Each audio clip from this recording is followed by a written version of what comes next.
Greetings, everyone, and welcome back to your Astronomy 10 lecture on Chapter 6, or the Inner Solar System, Part 2, the conclusion. If you remember from last time, we built up a model of the Earth from our understandings of gravity and from thermodynamics, or the transfer of heat. And as a result, we came up with a model that said that the densest material should fall to the core, and the lighter material should eventually end up at the top, which have water there, and an atmosphere above that, and so on, right? And through very careful measurements and setting up seismic monitoring stations to track the progress of earthquakes and other clever things, we were able to show that we were indeed right and able to refine our understanding of how the world is structured. Most notably, for today's lecture, one of the key pieces of information is that the surface has cooled off because it's next to space, which is very cold, right? And so it's much easier for us here at the surface to shed heat out into the universe. It's the only part of the world that can. But how does this heat get from way, way down in the depths of the Earth, way below the surface, up to the surface? It's a fair question, right? And the answer, believe it or not, is probably something that you're already familiar with. It's called convection. When you have a fluid, like a liquid or a gas, like magma, for example, right, or molten metals, when you heat up something like that, it expands, right? And as it expands, it becomes less dense, right? The same amount of matter occupies a larger volume now, right? And like a bubble rising to the surface of, a fish tank or a swimming pool, or, fizz coming up to the top of your soda or whatever, so too does this expanded material rise to the surface as high as it can go. And if we take the analogy of a pot of hot water starting to boil, right, the water near the bottom is going to heat up first, right, because it's closest to the hot part of the pot, which in turn is closest to the heating element, whether you have an open range stove that has fire, from a gas stove, or if you have an electric stove or whatever, right? The heat is going to be, coming in through the bottom. That's where it's going to heat up first. And any of that water that gets hot, right, it's going to expand and rise to the top, to the surface of the water, where it can then shed its heat into the air, right, into the environment, into a system that is not part of the water in the pot. Now, when it finally gets to the top, when this hot water finally gets to the top and interfaces with the air and sheds its heat, it's going to get smaller, right? Its volume is going to decrease, right? It's going to contract. And in so doing, it's going to become more dense again, and then it's going to fall back down to the bottom. And that's going to create a cyclical convection current. And it happens on the interior of the Earth as well, right? If there's a bunch of heat that's being generated way, way down low, then a bunch of convection currents will carry this heat, in the form of expanded material up towards the lithosphere, towards the crust. And so in this case, obviously, we're talking about a convection current not in water, but in magma, right?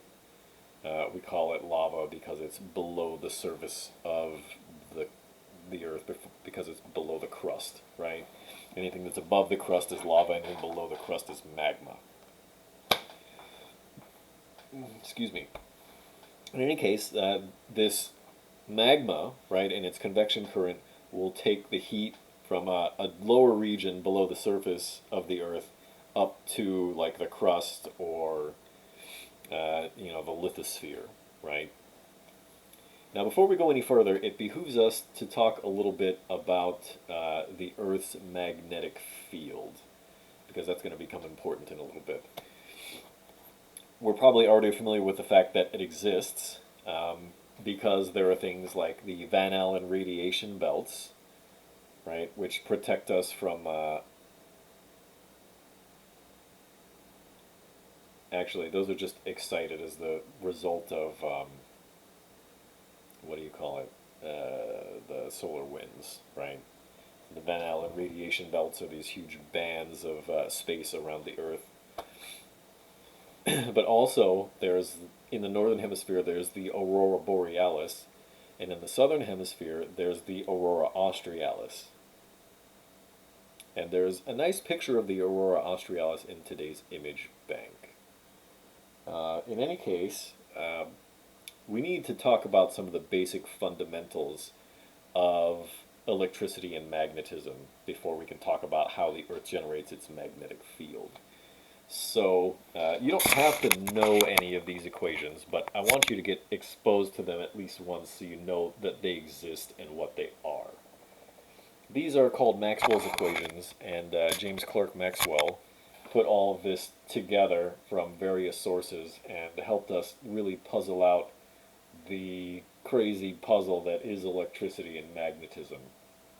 The two equations on the left are the sources of the electric field, and the two equations on the right are the sources of the magnetic inductance, which are, we commonly call the B field the magnetic field, even though the B field is actually the magnetic inductance, and the magnetic field is actually this thing called H. But if you get really heavy into electricity or electrical engineering or physics, you'll probably learn more about these.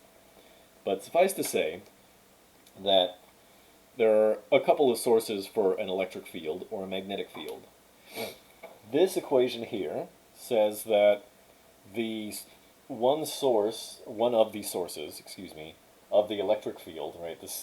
The part on the left says the divergence of the electric field is equal to the charge divided by the permittivity of free space. Basically, what that means is that one of the sources of electric fields is electric charges.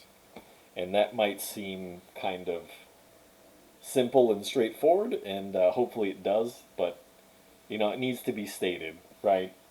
One thing that makes an electric field is an electric charge.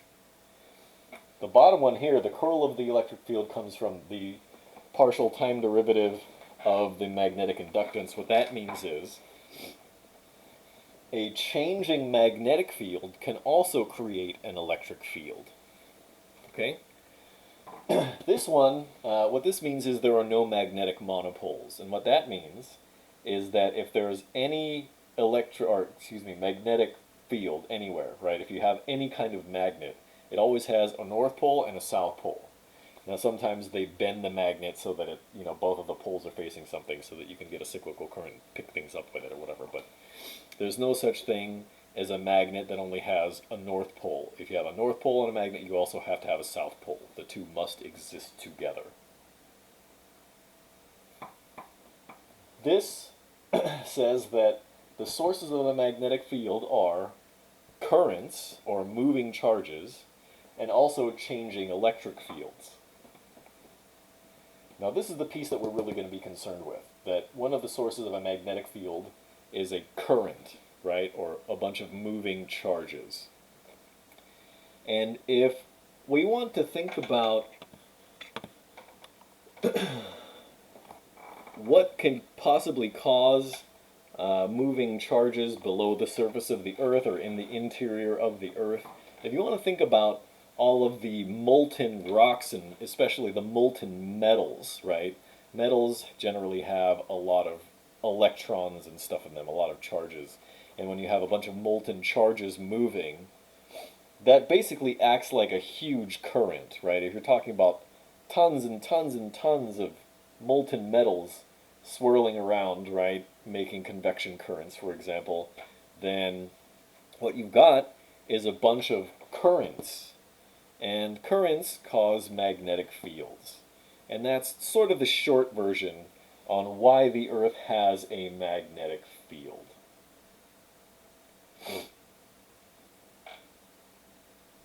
Indeed, only worlds that have magnetic fields have volcanism, and only worlds that have volcanic activity can have magnetic fields. And that's why, because Mars is basically volcanically dead, it has no real magnetic field. magnetosphere, sometimes it's called. And because Mars has no magnetosphere, it can't have much of an atmosphere. It's got a little bit of one, but not like a big one that has lots of gases and stuff in it like ours. The Earth's atmosphere is actually very dense. It has a lot of gases and stuff in it. Mars has barely got anything left because the solar wind is blowing away all of the particles of the atmosphere. We, however, have very active volcanism, and so we have a very strong magnetosphere, right? Magnetic field, to protect our atmosphere from the solar wind. Now, these convection currents, these magma currents, will change over the course of time. And as they do, so too does the orientation of the Earth's magnetic field. And what that's going to do is basically cause the magnetic poles to move around. And if you look, it's, I think, the 6th image in today's bank, the one after the shot from space image of the Aurora Australis. There's a map of where the North Magnetic Pole has been over, recent decades. Although, actually, what we call magnetic north is actually a south pole. And if you don't believe me, if you take a compass, and a compass needle is basically a magnet, and if you let it align itself with the Earth's magnetic field, it will point the north part of that magnet, the north pole of that magnet will point to magnetic north, which is a south pole, right? Magnets attract north to south. And you can try it, if you've ever played with magnets, you know that if you align them a certain way, they push each other away, and if you align them a certain way, they stick together, right? And that's if you align them north to south. If you align them north to north, they push each other away, like trying to put two positive charges together, right? Like charges repel, but opposites attract. In any case, right now, the North Magnetic Pole, even though it's actually a South Magnetic Pole, is very close to the geographic North Pole. But in another maybe couple hundred years, it's going to be like in Siberia, if it keeps going the way that it's going. But every few 100,000 years, and the average over the last 10 or 12 transitions, I believe, is that this happens every 450,000 years, that the poles reverse. And that, of course, is because the interior of the Earth and the convection currents essentially act like a dynamo. And the convection currents kind of wind up tighter and tighter until they snap and reverse.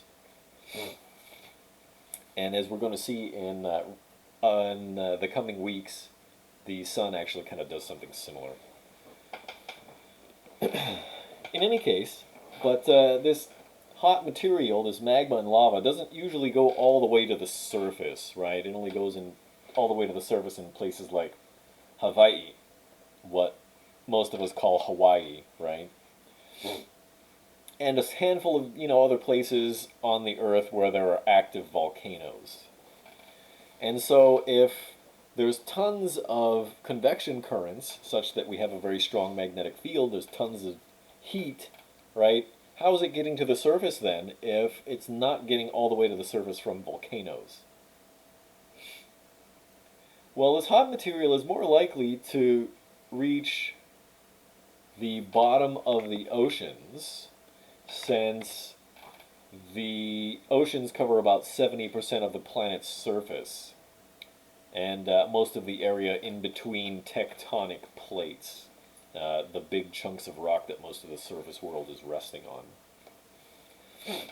This hot material spreads out the sea floor, right? It pushes up and spreads the sea floor out, and there's a nice image of that.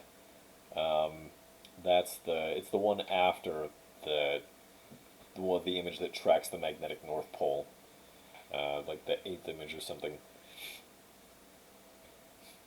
And that essentially, because it's spreading the seafloor, right, it's pushing new material up to the top, and it's pushing the tectonic plates out. It's actually kind of making them larger and making the tectonic plates like collide with each other. Sometimes they slide underneath them, right? Um, and so on. The interfacing of this hot material as it comes up to the surface with the ocean. Obviously, it's going to make some water hot, and that's going to, rise to the top maybe. But also it cools that material off so it sinks again. But it spreads the sea floor out, right? It deposits new material as it cools there, adding to the tectonic plates. Now, if we look at the seafloor, right, if we look like at an area where there's seafloor spreading, if you look further away from that, you're actually kind of looking back into the geologic record of that part of the the surface of the Earth, right? And if we look at various patches of it, we can see that even though it's all made up of kind of the same material, that there's like a strip that looks one way, and then there's another strip that kind of looks like it's a different color or something, right? And even though it has exactly the same chemical composition, it looks different because during one era, the magnetic field of the Earth was oriented one way, and then there was a pole reversal, right? They switched. And so all of that material, all of the magnetic moments in the material align themselves with the magnetic field. And even though everything has the same chemical composition, you have a bunch of materials facing this way, and you have a bunch of material facing like the opposite way. And then you have a bunch more material facing this way and a bunch more the opposite way in between the pole reversals. And so if you look at, there's a nice image of like a cross section of like a hill or a mountain or something. I'm not sure where that image was taken, but everything in that mountainside is essentially the same, chemically speaking, right? It has the same chemical makeup, but there's like a band at the top, and then not that the next band, but the one down that have the same color, and then the second band and the fourth band are the same color. And even though it's all the same kind of rock, there is a kind of repeating color pattern because as the poles reverse, all of that material aligns itself with the Earth's magnetic field. And so it takes on, a different kind of appearance, right? It's like looking at different sides of a rock. And, the crystal structure may be a little a little bit different, right? Even though it's the same chemically, you may be looking at something a little bit differently, and so it appears different based on how it's oriented relative to the observer. In fact, seafloor spreading is largely responsible for just about all of the geographic features here at the surface of the Earth. By spreading the seafloor, tectonic plates get pushed together, and sometimes maybe a plate collides with another plate, or one gets bunched up under another one, and that causes material to bunch up, and that makes like mountains, for example, right? Plate collisions, therefore, are responsible for lots and lots of geographic features on the surface of the Earth. They're responsible also for what we call continental drift, or how the shape of the continents and continental shelves and all that change over the course of time. At some points in our history, the surface of the Earth actually looked very, very different. And at one time, there was only one single supercontinent. We called it Pangaea. And that actually wasn't that long ago. There were a couple of other supercontinents in our history. And we've been able to piece things back with, less accuracy the further we go back in time. At some point, we're just kind of guessing. But geologists guess pretty well. And so the most recent supercontinent where everything was all kind of together was maybe about 200 million years ago. But we've been able to put together at least decent guesses for about 3.3 billion years of the surface history of the Earth. And there's actually a pretty nice video. There should be a link to it both in today's lecture notes and also on today's lecture page. So if you'd like to take a look at it, this is actually a pretty good time to hit pause on this video and go and have a look at the video on continental drift. It's pretty interesting stuff, right? There's actually the person who made that video also made one of what the world should look like in the future, and I think it goes maybe a couple 100 million years. Pretty interesting, right? If the trends of the convection currents below the surface of the Earth and tectonic plates and everything keep going the way they are, we expect that the continents will kind of drift in a certain way. And so, 100 million years in the future, the Earth is going to look different. Okay, sometimes material does actually make it from, way down below the crust all the way up to the surface, because there's just a bunch of material and it's being forced to the surface with a tremendous amount of velocity, and it has a lot of momentum going for it, and so it just makes it all the way through to the surface. We call those areas hot spots, and sometimes those happen where like a tectonic plate is kind of thin, right, and so it can kind of punch its way to the surface. And this is how the Hawaiian island chain was formed. There's a couple images in today's bank about the Hawaiian Islands, and you can kind of plainly see what's happening here. Obviously, the Big Island is the most recent island to have been formed. It's also the biggest, and so one could guess that either the tectonic plates were moving faster in the recent history of the surface of the Earth, or that hotspot is seeing more activity more recently. Either way, what happened is some of that material bubbled up to the surface and made an island, and then the tectonic plate was kind of moving over, right? And so it bubbled up and made another island. And as the tectonic plate kept moving over, the material would just keep bubbling up and making islands. And so we have a chain of islands, right? And that's the Hawaiian Islands. There's still an active volcano on what we call the Big Island, Hawaii. The volcano is called Kilauea, and I think it's called Volcanoes National Park. It's on the Big Island. And it's currently erupting, has been erupting ever since, I think the first time I went to see it. I'm from Hawaii, and so the first time I went to see it, I was a little kid. I think it was about 7 years old or something. And even then, you sit and you watch it for like an hour, and it like extends the size of the island by like 6 feet or something. And so they keep having to constantly update what the map of the Big Island looks like. It's pretty interesting. But yeah, you can actually just go and see it. Pretty cool. Now, there is evidence that there was at one time tectonic activity on Mars. But there's none that we can detect now. Mars also has no atmosphere really to speak of, just a very, very sparse one that's mostly nitrogen, kind of like ours. But there is little or no magnetosphere to protect it, and so it's become very, very thin. There is evidence that also there was at one time volcanic activity on the Moon. Namely, the fact that it is tidally locked to the Earth, as well as there were sort of flatter regions on the surface of the Moon, the mare, or the seas, like the Sea of Tranquility. And it is thought that they cover parts of the landscape of the Moon because like a large impactor would punch through the crust, the lunar crust, and a bunch of the magma and the molten material would pile out onto the surface and overwrite big patches of it. And that's why part of the lunar surface is flat, right? Well, that's why there's flatter regions, and there are regions that have a lot more crater features.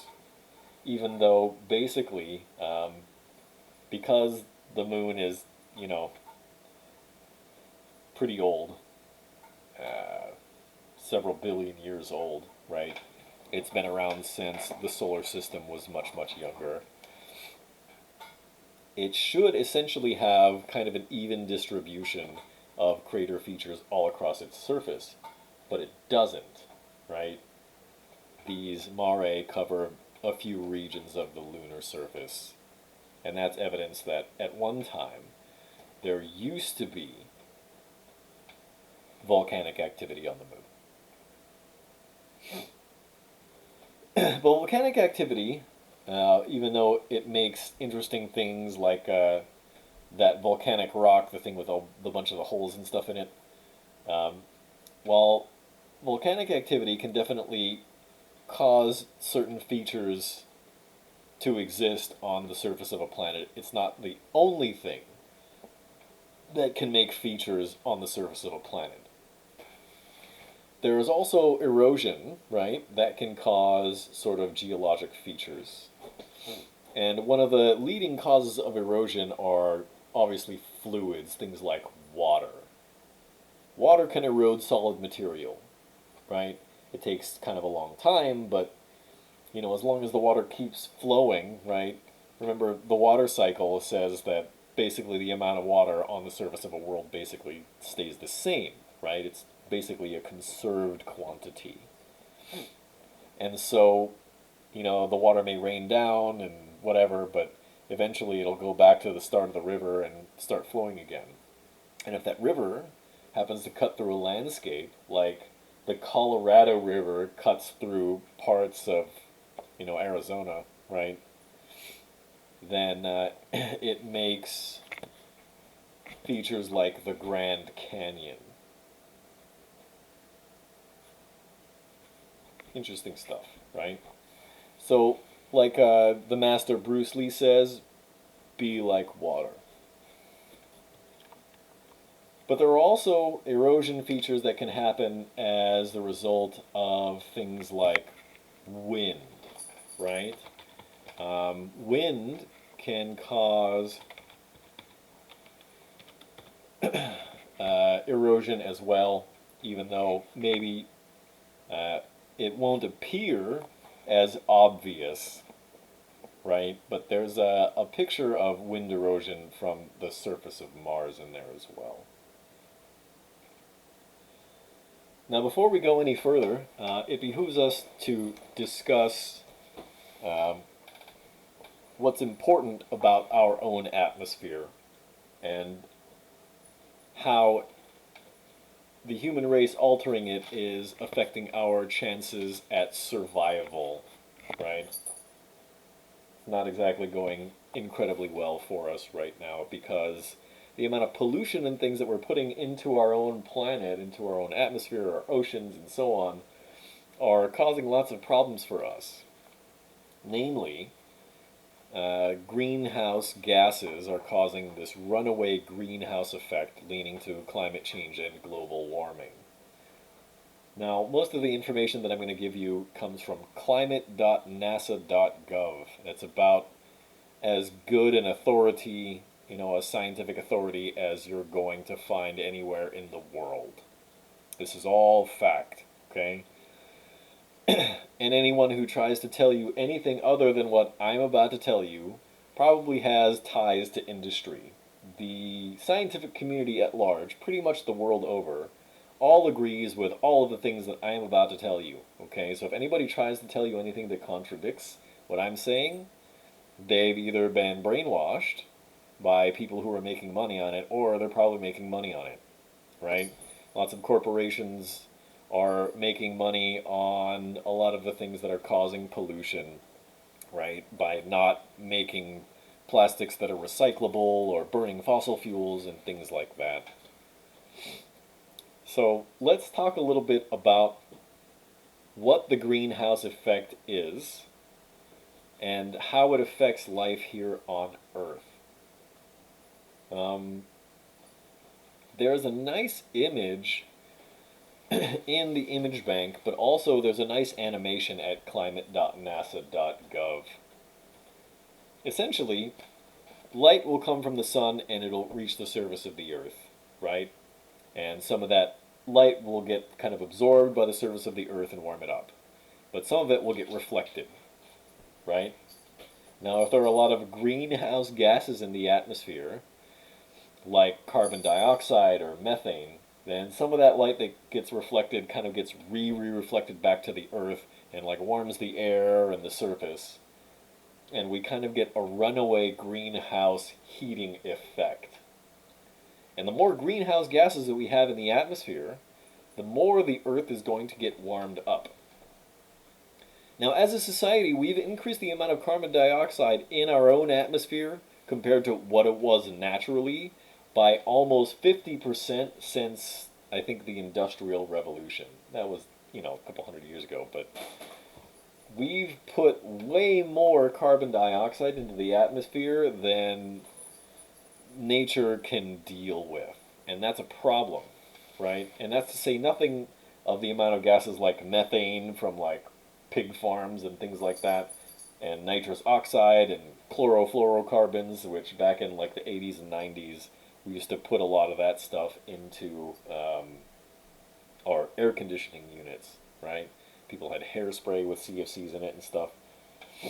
But nowadays, we've cut back some on the CFCs, but we're not really doing so well. People talk about their carbon footprint, and what they're generally talking about is the amount of carbon dioxide that's being put into the atmosphere, mostly by like burning fossil fuels and things like that. We produce about 90 times as much CO2 as all of the Earth's volcanoes combined. There was a certain amount of CO2 that the world could kind of process. We have plankton in the ocean that process CO2. We have plants, right, in order for them to undergo photosynthesis, they take in CO2 and energy from the sun and they release oxygen, right? And that's how we have all of this oxygen to breathe here on the surface of the Earth. And a normal, healthy Earth can take a certain amount of CO2 and release an amount of O2, right? It takes in a certain amount of carbon dioxide and releases oxygen. However, because we are polluting the oceans with tons and tons of non-recyclable plastics, and plastics, of course, have this nasty, petrochemicals like to break down into smaller and smaller chunks. And so, while it is true that there is a massive plastic bags that's the size of Texas or something crazy now, it's huge. Also, all of that plastic is breaking down into smaller, what we call microplastics. And so, they're projecting that if you eat, like fish a few times a week, you could be eating up to about a credit card's worth of plastic every week. Pretty gross. And also, all that plastic is polluting the environment and killing off tons of species, including lots of these plankton that are supposed to be converting all the carbon dioxide into oxygen. Big problem, right? And that's to say nothing of the fact that we're cutting down tons of like the Amazon rainforest, which was like our most dense forest on the earth. And so that's further reducing our ability to process the carbon dioxide that's in the atmosphere. And those aren't the only trees we're cutting down, of course. We're doing it all over the place because, we want to try to make paper. And if that isn't a pretty standard hip-hop analogy for money, right, making that paper, we've essentially doomed ourselves to global warming by increasing not only our CO2 production, but decreasing our ability to deal with. And so we're kind of causing it on all possible fronts. As a result, our carbon levels are the highest that they've been in thousands of years. A very, very long time. As a matter of fact, the last time the carbon levels were this high, the sea levels were several meters higher. And in fact, one of the direct outcomes that we expect to see is that the seas should rise and the world should get hotter over the coming decades. And it's already happening. Now, it's not going to be some kind of instantaneous biblical type flood or whatever, but Venice is already sinking because the world is getting warmer, and also the sea levels are rising. So, you might want to go and visit Venice before it sinks into the ocean forever. Now, if you take a glass of ice water and you melt the ice, the cup is not going to flow over because the ice is like less dense than the water, and the extra matter from its increased volume sticks out over the water line, right? But when all the ice melts, the water line is just going to basically stay the same. And so there's not going to be some huge, massive flood over the Earth all at once. It's going to happen much more gradually. However, if you take some water and it has no ice in it, right, or if it had ice in it, it's all been melted, what's going to happen if you continue to heat it is the water is going to expand like anything that you heat up, and so the water levels will rise. And there should be a nice video of rising water levels. Also, there should be a link to that on today's lecture page, as well as a link to it in today's notes, in today's lecture notes. So, like I was saying, the ice is when the ice is all melted and you continue to heat up water, it will expand. And so, when the polar ice caps are all melted, the seas will rise much faster even than they have been. Now, because we're melting the polar caps, the polar ice caps, it's going to wreak havoc with our weather. For example, we have terrible snowstorms. What's the matter? Angel Meows. Angel Meows. What's the matter? Come here. What's the matter? Nobody paying attention to you. I'm sorry, I gotta make a lecture video, okay? So, because the polar ice caps are melting, we have terrible snowstorms in just about every winter on record for the last several years, because we release cold air from, the big frozen glaciers up in the north. And that cold air gets, pushed up into the atmosphere where there's already cold air, because we're talking about the Arctic, right? And that cold air has to go somewhere. Now, it can either try to go south. If it's at the North Pole, obviously it has to go south, right? It can't go any farther north. So it's going to try to go south in one direction or another. And that means it's either got to go south over a landmass, like North America, the continent, or it can go south over the oceans, where there's always constantly winds and storms, waves and all that. And so, generally, all that cold air comes down over the North American continent in the winter, and we get terrible, nasty snowstorms. This in turn causes intense weather patterns like rainstorms and hurricanes, and it also gives us crazy droughts and stuff and heat waves in the summer.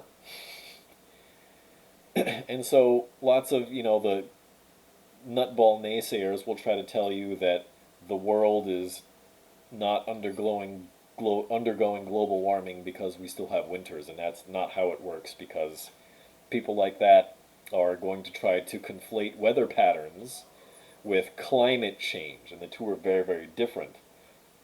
The actual, what we call the temperature anomaly, the global temperature average, since over the last couple of years, has actually only risen, I think it's just shy of about 2 degrees centigrade, which doesn't sound like a lot, but it is tearing this planet up. One of the things that we're catching a lot of here in California, because our summers are so much drier, is that we've had a lot more fires. And if you remember, in the summer of 2020, when we were all stuck at home because of the COVID shelter-in-place order, right, here in California, we had tons and tons of fires in the middle of summer. So much so that here in San Jose, it was like there was a fog all day for several days. But it wasn't fog, it was just smoke from all the fires everywhere, right? And as a matter of fact, I think we had the worst fires ever recorded. There were tons and tons of them all at once. It was real, real bad. Now, eventually, the ice caps will melt completely, and our seasons will become more extreme, and this means trying to grow crops just to feed ourselves is going to be more and more difficult. And if this lasts more than 100 years, we may lose our entire way of life as we know it. We're going to have to, I don't know, farm some kind of mutant desert fish or something, who knows. But, to end on a high note, there is still a chance. Back in the 80s and 90s, we had a problem with the ozone layer, the layer of the atmosphere that protects us from the worst concentrations and types of ultraviolet radiation from the sun. And that was largely due to the chlorofluorocarbons in our air conditioners and, also in hairspray and stuff like that. What are you doing? I think he ran headfirst into a table leg. Ninja. Ninja. Ninja. This is silly. Come on. Ninja. Here you go. Silly cat.